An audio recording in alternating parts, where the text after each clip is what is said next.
you, Representative Buck and Representative Beaker, for leading this bill. It's a very important bill. Last and certainly not least, ladies and gentlemen, we have the pleasure of working with both Representative Kristina Roegner as well as Representative Joe Beaker on our late-term abortion ban. But recently in the United States, we were horrified to learn about late-term abortions in Pennsylvania and what he was doing. You know, the mainstream media tried to quickly turn the page and not talk about it anymore, but the scars are still there. I mean, here's this abortionist, which I refuse to call a doctor, delivering live babies and killing them with a pair of scissors and cutting their spinal cord. What a lot of people don't realize, in the state of Ohio, a woman can legally have an abortion up to and through her 9th month of pregnancy in Ohio. Repeat that, up to and through her 9th month of pregnancy, a woman can have an abortion in Ohio. In 2009, according to the Ohio Department of Health, we brought 3 copies of the 2007, 2008, and 2009 report, which are all right here.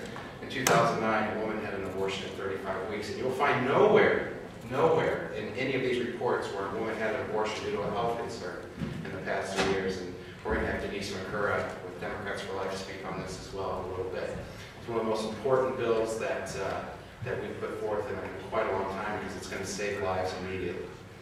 Children's Hospital here, Nationwide Children's Hospital, and children's hospitals across the state of Ohio are full of babies in their NICU born at 20 weeks or later. We need to stop this practice. It's 2011. We live in a society here where we value life, we need to value all life. And at this time, I have the honor of asking both Kristina Roegner as well as Representative Joe Eaker to come to the podium.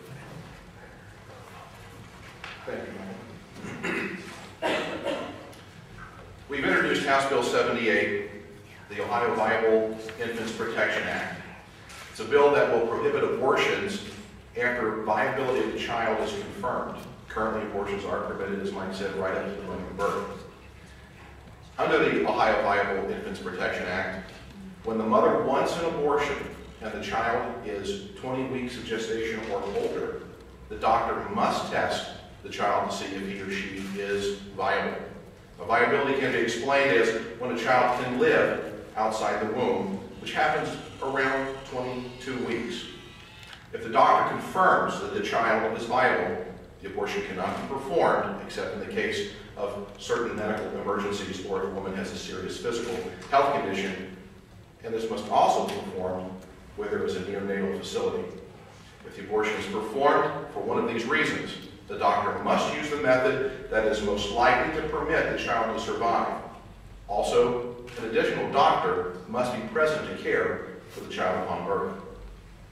This bill also requires a subjective standard for determining viability testing in order to comply with recent Supreme Court rulings of constitutionality. The bill also creates reporting requirements of the physician who performs the abortion in accordance with rules adopted by the Department of Health to certify that requirements contained in the bill were met. I want to express my extreme gratitude to Mike Dukakis and Stephanie Kreiger of Ohio Right to Life, as well as Denise McCurra, who really did the yeoman's work on creating this bill and doing the background research. And I want to especially thank, as my colleague Representative Buck did, thanking all the co-sponsors that we have on the bill, especially those who were able to be here today. Not good, too good. Thank you. So many bills that come through the House you can measure in economic impact, you can measure in dollars. This bill is different. We're going to measure this one in lives. And the statistics that Mike was mentioning earlier are here, but let me just give you some of the highlights. For babies that were 20 weeks of gestation or older in 2006 in Ohio, had 694 babies were aborted. In 2007, it was 690. In 2008, 603. And in 2009, it's 613 babies lost their lives. So just in the last 4 years, there were over 2,600 babies were aborted. Their lives prematurely ended. We talk about caring for or protecting the innocent and taking care of the vulnerable. I would put forth that these babies are truly the most innocent and extremely, obviously, vulnerable. These babies do deserve a chance to live, a chance for a future. Here in Ohio, about 15 years ago, it was January, a woman went into premature labor.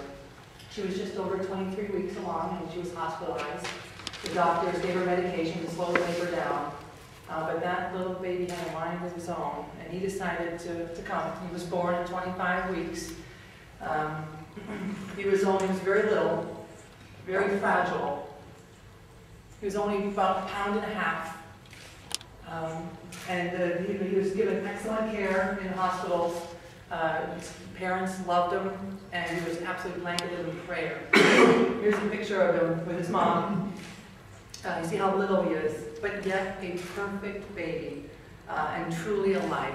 And his name was Nathaniel Kirk Glaze, and I'd like to call Nathaniel up here to the podium.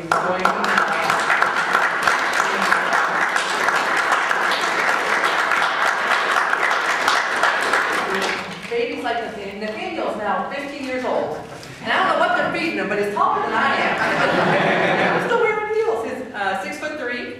And he's in the Boy Scouts, he's in the 9th grade, he's homeschooled. His mother is right there in the audience, and that's Ann.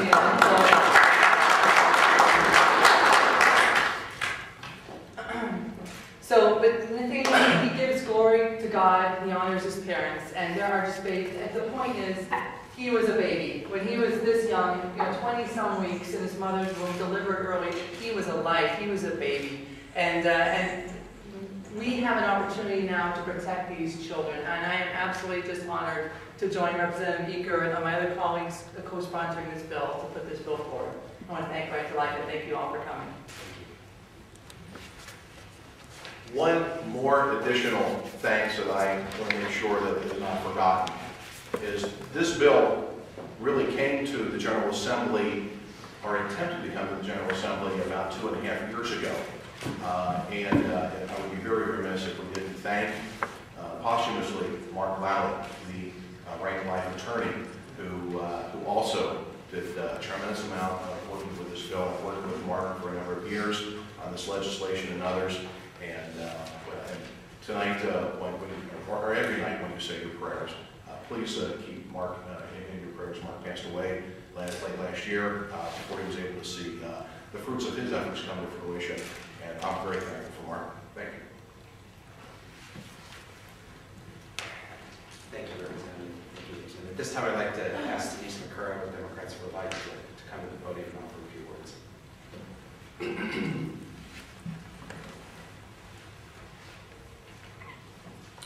Thanks, Mike. We're very happy to join with the Right to Life today in support of Representative Eaker and Representative Roegner's measure. We have been interested in this issue for a very long time and are very proud of the fact that it's not a Republican issue, it's not a Democratic issue, it's a human issue.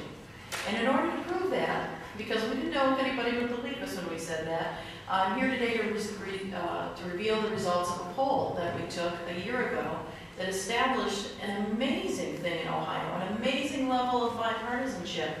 There are 77% of Ohioans that support banning late-term abortion. 77%. That's huge. Not only is it a matter of justice for the child, it's a matter of helping the woman, not hurting her through abortion, but that's pretty amazing. And the more amazing fact is that the same amount of Democrats and Republicans, 65% of both, support banning late-term abortion. So that's huge for this state. That's huge for all of us, and mostly it's huge for the babies. Now, one other fact I wanted to point out, and I do have copies of the report and the fact sheets up here for anyone who's interested, but one of the things I thought was most interesting and intriguing about the report is the fact that 82% of women in this state, and these were registered voters in the state of Ohio, 82% of women support the ban compared to 72% of men. Now, what's going on with that? So I think it's a wonderful thing for us to be doing to protect these children. To counter anything that you may have heard in the past, there is no woman in Ohio that gets an abortion for serious medical reasons. And we have the verification from the Department of Health that any of the late-term abortions, post-viability abortions, there were 0 that were done for serious physical health reasons. Now, there are those, unfortunately, that sometimes report to the media that don't have a respect for the truth.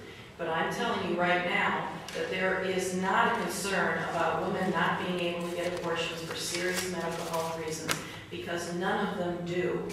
These abortions oftentimes are because of a supposed loved one forcing you into a bad situation. They are not because women need it for serious physical health reasons. So I wanted to make sure, I think I said that 3 times now, so I guess I've bored you enough with that.